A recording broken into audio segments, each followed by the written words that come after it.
Bueno, voy a hablarles hoy del término de negociación export y del término de negociación FAS, FCA y FOB. En estos términos de negociación empecemos con el export. El export es el principiante, es el inicial, el donde el vendedor solo tiene la responsabilidad de entregar la mercancía empacada y embalada en origen. Este término de negociación es muy utilizado por aquellos exportadores principiantes que todavía no conocen la logística de exportación y generalmente les da miedo atreverse, y entonces dicen, no, te vendo, pero te vendo en mi fábrica, ven por ella. Es un término que usted como compradora no le debe dar miedo por incurrir con todos los gastos y riesgos desde ese país de origen, porque usted puede contar con un aliado estratégico que es un forwarder o un agente de carga internacional, que es un proveedor logístico, un proveedor que está dentro de la cadena logística y que usted puede contratar en su país.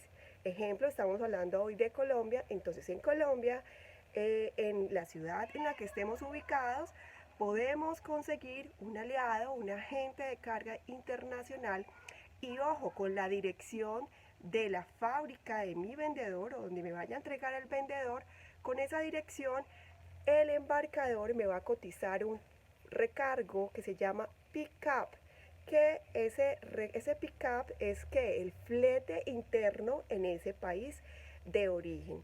Entonces el vendedor me va a entregar la mercancía empacada y embalada, ¿sí? Ojo, ojo con esto, empacada y embalada correctamente.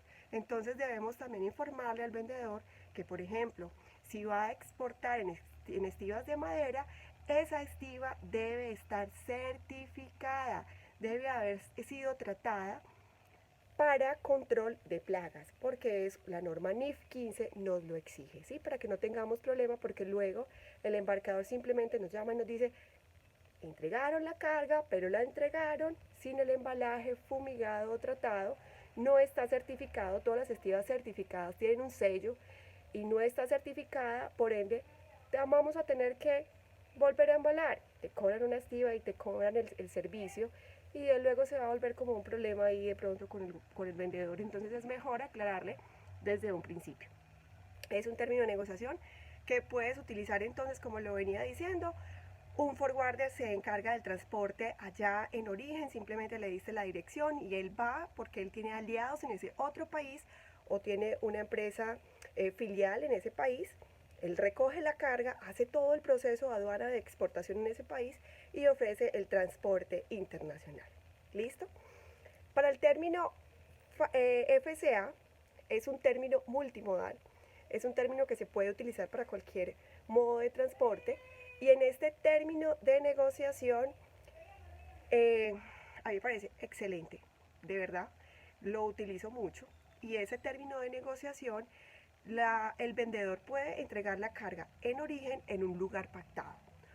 Ese lugar pactado, ojo, lugar pactado en origen. Ese lugar pactado puede ser en la fábrica de él o puede ser una bodega de mi embarcador, ¿sí? El que va a manejar mi carga, el que va a transportar mi carga. Entonces no solamente es que él me venda y me venda la carga cargada en el medio de transporte local, en origen, no, sino que él también puede, según mutuo acuerdo, puede transportarme esa mercancía en origen y llevarla hasta el lugar que pactemos. Eso sí, él no hace el descargue en origen.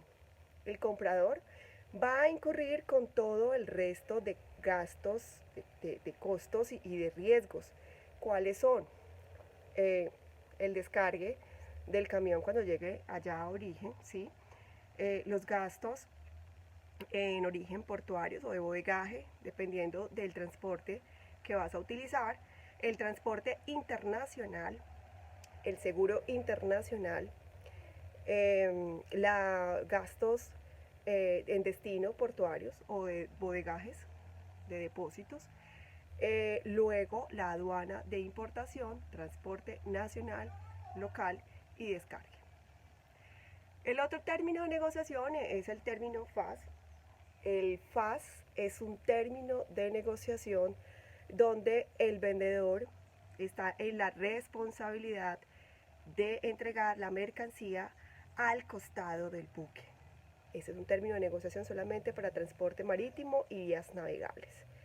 Entonces el vendedor debe entregar la mercancía incurriendo con todos los gastos de transporte allá en origen, de aduana, de exportación, de gastos portuarios y no más. Y el comprador va a incurrir en los gastos desde ahí, desde el transporte internacional, seguro internacional,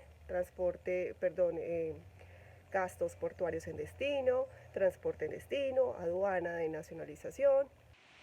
Bueno, y por último tenemos el término de negociación FOB. Este término de negociación es libre a bordo del buque, free on board. El vendedor tiene toda la responsabilidad de entregar la mercancía a bordo de la motonave que va a zarpar la mercancía. Es un término de negociación solo para vías navegables o vías marítimas. Entonces, en ese término de negociación, el vendedor debe incurrir con todos los gastos. ¿Qué gastos? Vuelvo y repito: empaque, embalaje, transporte en origen, gastos de aduana de exportación, gastos de portuarios en origen, ¿sí? Y desde el puerto de origen, o sea, el transporte internacional, seguro internacional, van por cuenta del comprador. Bueno, y quiero aclarar por último lo del seguro internacional. Ya les dije anteriormente que los únicos términos de negociación que realmente cubren el seguro internacional son los términos CIP y CIF. Son los únicos que están obligados a contratar el seguro internacional. Ya en los otros, ¿qué pasa? En los otros, usted puede contratar un seguro internacional si usted quiere asegurar su mercancía. Lo recomendable es que aseguremos la mercancía para que en caso de un siniestro, pues tengamos a quien reclamar. Pero de no asegurar la mercancía, que no es una camisa de fuerza, asegurar la mercancía, usted puede solicitar una cotización del seguro internacional, porque usted sí debe declarar el seguro internacional en el momento de la nacionalización. Entonces, con esa cotización usted podrá declarar para efectos aduaneros de importación en Colombia, porque siempre, sí o sí, debemos declarar el seguro, así lo hayamos contratado o no lo hayamos contratado. ¿Por qué? Por efectos de que en nuestro país, en Colombia, se liquidan los tributos aduaneros, o sea, el arancel y el IVA, sobre un valor en aduana, y ese valor en aduana contempla valor FOB, valor del flete internacional, valor del seguro internacional, otros gastos relacionados al flete y ajustes. Eso da un total, un valor en aduana, y sobre ese valor es que se liquidan los impuestos. Espero que este video les haya servido de mucho. Nos vemos en la próxima.